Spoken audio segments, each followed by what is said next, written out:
Welcome back, I'm Tedward. Welcome to Garage 42 in Acton, Massachusetts, and welcome to the 2002 Jaguar XJR 100.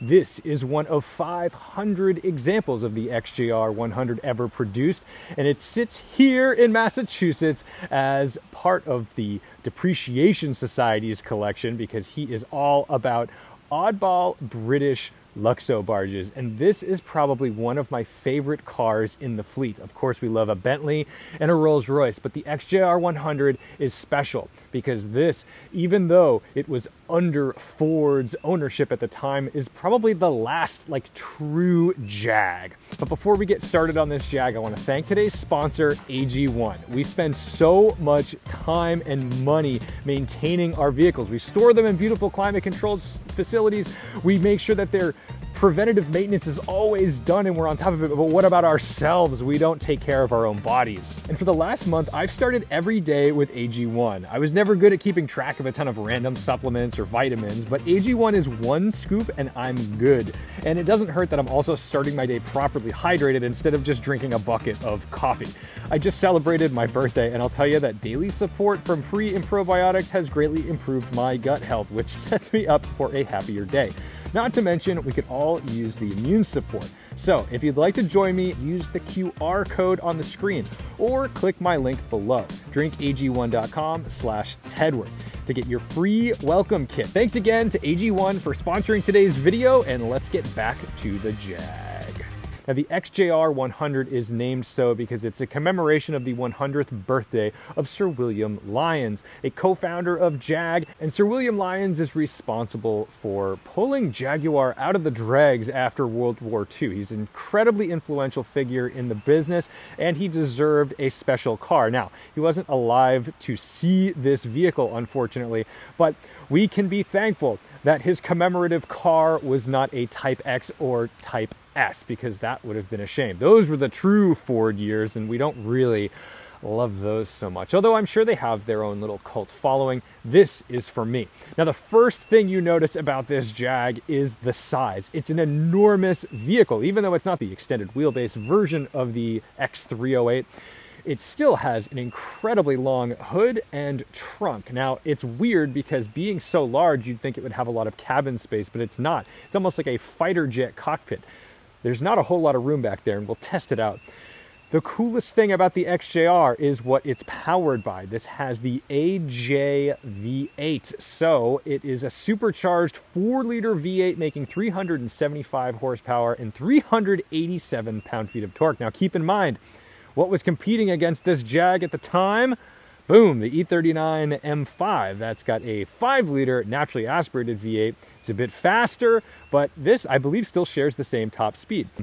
I'm sure I'm going to get yelled at for every pronunciation I make, but for the Brits here, let's open the bonnet. I love this because, first of all, you've got this really long hood. You've got the beautiful Jag, the leaper up here, and another classic Jag design down here. But the hood opens this direction, revealing our non-Ford engine. This is exciting because having a proper Jag, a proper British engine and power plant in this thing really makes all the difference. It's rear-wheel drive, so this is just an authentic, proper Grand Touring sedan or saloon.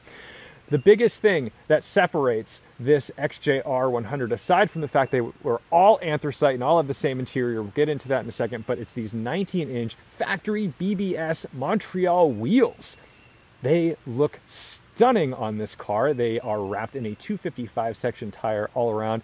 Not a whole lot of sidewall though, and I can imagine that in 2002 having a 19-inch wheel, man oh man, was that classy, because the E39 M5 over there, well, that was on 18s, and that was still a low profile tire. But what you do get are these beautiful Brembo brakes.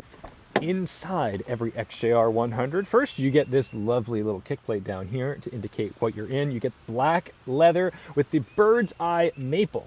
This is a really clever little trim, but they all look the same, so you're not going to have to figure out which spec you want to get on your XJR 100 if you're hunting for one. They all have the contrasting red stitching along the seats and interior, and I love this interior because, oof, I threw out my back last week, so I'm still a little bit tender, let's say. I love that everything is just at your disposal. This is Ford switchgear, so if you're hunting for the Ford stuff, it does exist, but you get a Momo shift knob. There were no other options other than this 5-speed automatic transmission. I believe it's a Mercedes source transmission, and although this is rear-wheel drive, it does not have a limited slip differential. A little bit disappointing, but I'm sure that's something that you could install later on. Headliner, nice and bright. Even get a little pocket for your sunnies, but there's nothing really outrageous in here. Everything is just at your fingertips. You've got your little clock, and let's say unlike an E39 M5 in 2002, there's no nav screen, which thankfully, right? Because the nav screen in my M5 is kind of a joke. I mean, it's not something I would use today. Simple gauge cluster. We've got our tach, our speedo, and a couple of gauges. We don't need anything wild. We're just here to do some motoring with a wild 170 mile per hour speedo. Let's take a look in the boot, because even though this is a really large vehicle, there's still not that much space in here. We've got a couple cool awards. Unfortunately, I think this one's only a second place. That's a bummer, but it did win Best Jag in Class at another show, which is very cool. You've got a 6 CD changer down there, very helpful. But yeah, not a ton of space. I mean, every time I look at this car, I think, man, is that huge? But really, it isn't. And in the rear, this is where things get a little cramped. Okay, I actually have to move the seat forward before we jump in this car. And it's, I mean, let's see. Yeah, it's all the way back. So we'll be generous. We'll say it's not that terrible, but oh my goodness. If we move this seat forward a bit, let's see if I can even fit in here.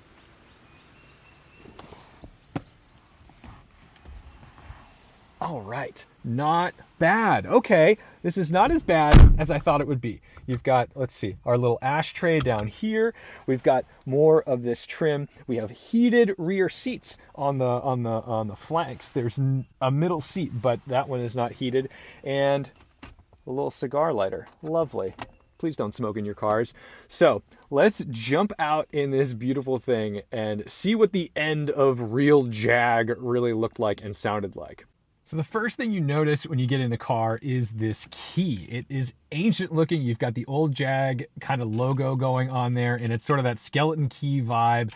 This feels very like 60s, 70s, not early 2000s, but pretty typical startup sequence.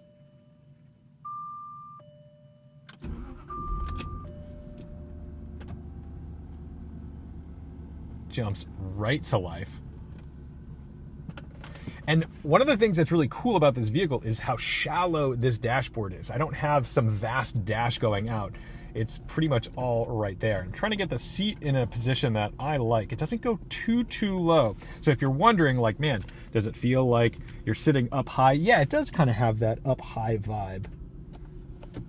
But we do have a telescoping and tilt, all mechanical, electric, very cool. And let's see, is this a cup holder? I was wondering where the cup holders were. Apparently we do have cup holders. How lovely. A little bit of storage in here. But everything does feel like just a little bit plasticky. Like, that's not the greatest feeling. That feels very Ford. Some of the switchgear feels very Ford. The seats are really cushy. And what I love is having this handbrake right here, right next to the seats. Obviously, that's kind of a normal place, but it's not sitting in the center. So this is still all open when we put this down. We'll make sure our headlights are on because we're not those people. And then, here we go. Guys, mono wiper. And it's not a fancy one. In the Mercedes world, you get this crazy cantilevered, hinged, 4-bar linkage thing that kind of hops and does things. Not so in the Jag. It is a hemisphere. End of story. And it's pretty fast. So let's put it in drive in this very strange shift pattern to get back over to a low gear. There's second, third, and fourth. We'll leave. I swear I'm not being abusive. That is just the way it takes the gear. All right. We'll pull away. We'll get a little heat into this engine, and then we'll take it out for a little highway rip. Got a little heat in this thing.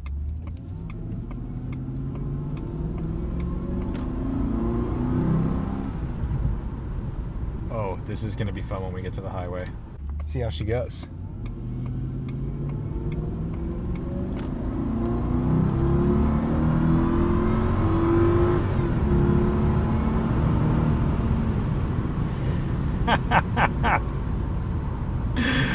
Oh, it's good. I mean, it's not like knock you in the back of your seat good. It's not gonna like completely wow you. You can see how maybe cross-shopping this in period with an E39 M5, this could be a somewhat tricky decision to make. But it just oozes torque. Oh, this is good. Now we do have a sport mode. Don't know what it does, but we'll play with it. All right, let's get into it.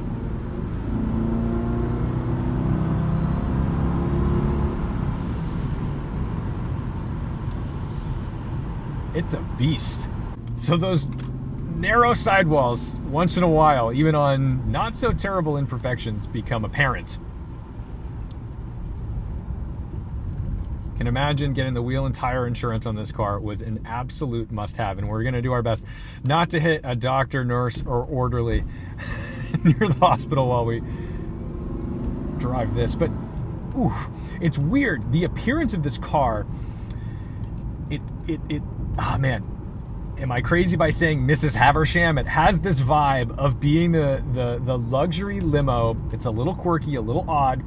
The car that would be tucked away at some outrageous old money New England manor, you know, some creepy like haunted house looking thing up in Maine on the coast with the rocky jagged edges. And this is the car that 90-year-old vodka slurping old lady is driving. And yet it has the power plant of a muscle car.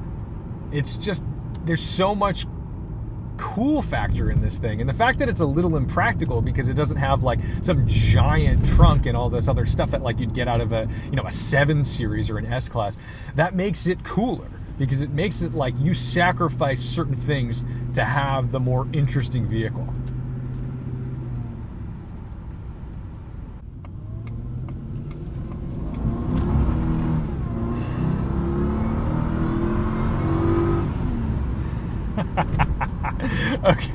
Okay, so we'll spin the tires a little bit. I feel like in sport mode, it's either giving me a different transmission tune, or it's also limiting traction control because I was a little more interested in the way we just got off the line. Yes. And this is probably where this vehicle would live, just kind of out near the golf courses, going to and fro the curated lawns of your homeowners association and pulling out of the driveway once in a while. It's not ostentatious, but it's sleek, it's sexy.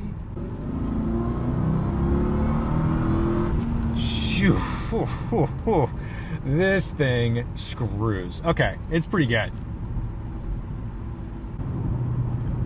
That weighs 3,900 pounds, but it feels kind of light on its feet.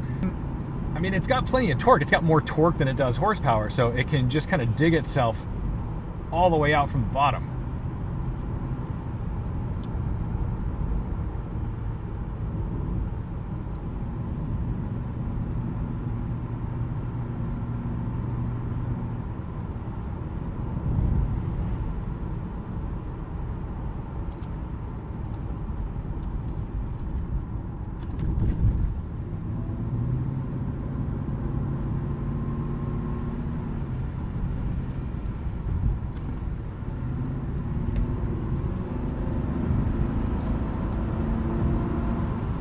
I mean, even in wet conditions, I don't feel nervous. Everyone kind of thinks they need to have all-wheel drive, but a stable planted rear-wheel drive platform with good chassis control, great suspension, it does the job. Okay, this would be better as a manual. I'm gonna admit that. It'd be cooler if I was shifting my own gears. But, you know, this 5-speed, it holds its own. They're not the fastest, snappiest shifts, but that's not the point of the car. It fits the vibe, it fits the car.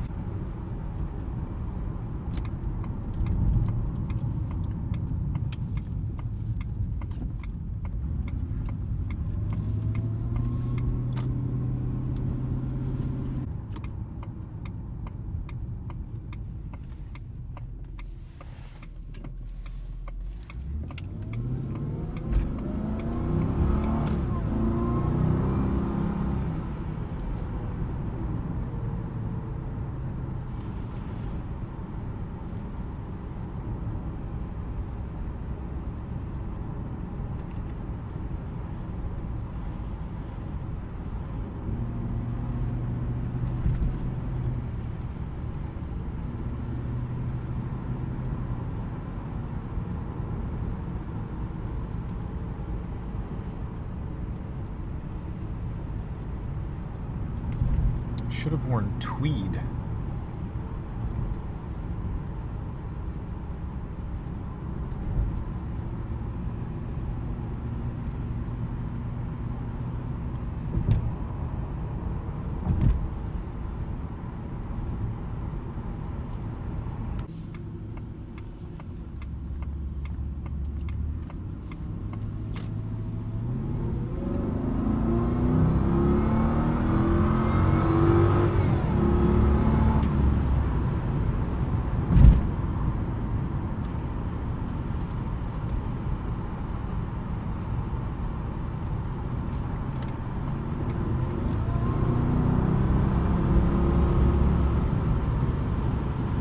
Just effortless to pass on the highway.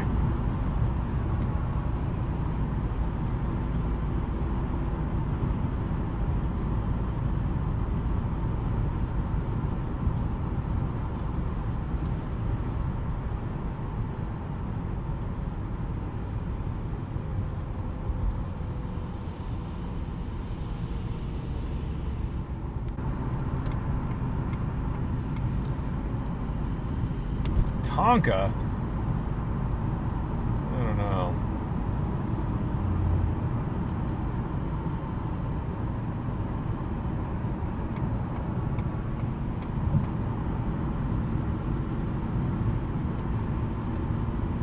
So let's wind our way back to Garage 42 and talk about what this car means. I mean, Jag is a frustrating brand. It's one of those brands that has so much equity in the name. It was a powerhouse, a tour de force in terms of racing in the early days of motor racing. I mean, this really was a brand engineering company that completely defined what the motor car was going to be. And unfortunately, through mergers, acquisitions, and just, you know, some trials and tribulations, it just isn't where it was today. We don't see IMSA racing with Jag as their forefront. You know, it's a shame. You could daily drive an XJR, whether it's a 100 or just a standard XJR, an X308. You could daily drive this. It would be phenomenal. And you'd be set apart from the BMWs and the Mercedes and the Audis, and it would just be a satisfying thing to live with and operate. So thank you so much to the Depreciation Society for the opportunity to experience kind of the end of an era. And that's really what my friend does with his collection. He's usually trying to find some bookend to a brand. And this thing is raucous, it's cool, it's beautiful, and it's not so overpriced that you couldn't get a hold of one. So thank you guys so much for watching, liking, commenting, and subscribing. Thank you to the sponsor, AG1. Please click the link. Please go buy some of that and help me out. Definitely makes the channel more robust. And don't forget to respect the drive. And I'll see you in the next one. These brakes are something special. There's immediate bite. The pedal is fairly light. So when you go for that brake pedal, you're getting response instantly. It's a little scary in an intersection though, just because you've got so much real estate in front of you. I'd love to be able to not poke the entire nose of this panther looking thing into traffic, but here we are. All right, that's good. He can block us up just a little bit. Perfect.